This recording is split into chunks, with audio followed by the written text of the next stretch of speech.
The SN2 doesn't change any laws that protect our kids. It would eliminate safety rules for school bus drivers. They're hard to miss. TV ads slamming or supporting Proposal 2. But what's really on the ballot? Take a look. If passed, Proposal 2 would grant public and private employees the constitutional right to organize and bargain collectively through labor unions. It would also invalidate existing or future state or local laws that limit the ability to join unions and bargain collectively and to negotiate and enforce collective bargaining agreements, including employees' financial support of their labor unions. Laws may be enacted to prohibit public employees from striking. Additionally, it would override state laws that regulate hours and conditions of employment to the extent that those laws conflict with collective bargaining agreements. The Northern Michigan Chamber Alliance says this proposal would be devastating to Michigan's fragile economy. As an economic developer, we really worry about this casting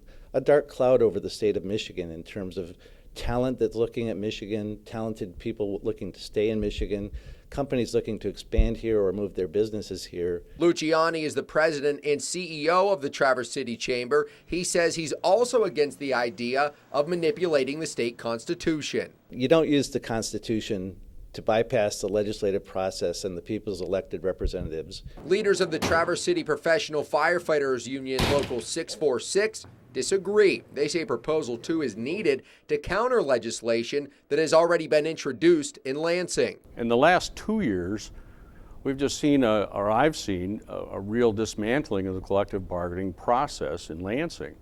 And I don't believe that these politicians down there understand what happens on a local level and what we need to do our job. And we do that through the collective bargaining process. One of the things OnThank says they bargain for is equipment. Equipment, he says, helps save lives. The equipment that we have, our gear, the medical equipment that we have, we get to sit down and talk about that and negotiate that. Proposal 2 also has implications for education. According to the Michigan Truth Squad, a vote in favor of Proposal 2 can be seen as a vote to overturn recent restrictions on teacher pay, benefits, and bargaining power passed by the governor and legislature.